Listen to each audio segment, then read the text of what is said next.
মাইয়াত্তাকিল্লা ইয়াজুল মাখরাজান ইয়ারযুকু মিন হাইসু লা ইয়াহতাসিব, যে মুত্তাকি হলো আল্লাহ তাকে দুনিয়ার থেকে বের করে নিবেন, আবার তাকে কুদরতি রিজিকও দিবেন। সুবহানাল্লাহ।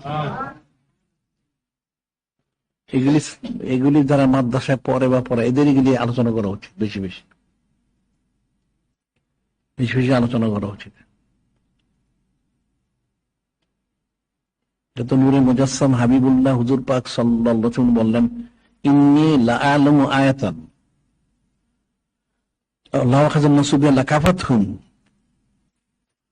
এখন উনি তো সবই জানেন, একটা আয়াত শুরু হয়েছে যেটা আমার জানা আছে, একটা আয়াত শুরু যথেষ্ট, যদি আমার উম্মতেরকে ধারণ করতে পারতো এটি তার জন্য যথেষ্ট ছিল। তা সাহাবাই কিরাম রাদিয়াল্লাহু আনহুম, ইয়া রাসূলুল্লাহ, কোন আয়াত শরীফটা? একটা আয়াত শরীফ যথেষ্ট। বললেন যে আল্লাহ পাক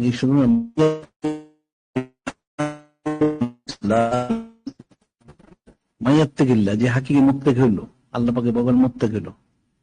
যদি মুত্তাকি সে হয়, আল্লাহ পাককে ভয় করতে পারে ঠিক মতন,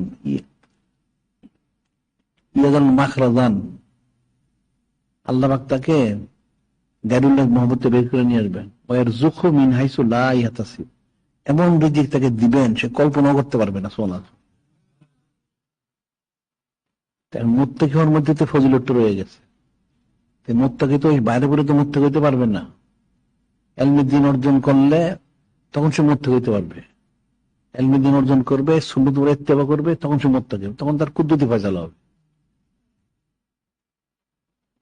এটা তারা ইলমে দ্বীন শিখে এটাই বুঝলো না, এটা তার আমুল নাস বুঝবে কোত্থেকে?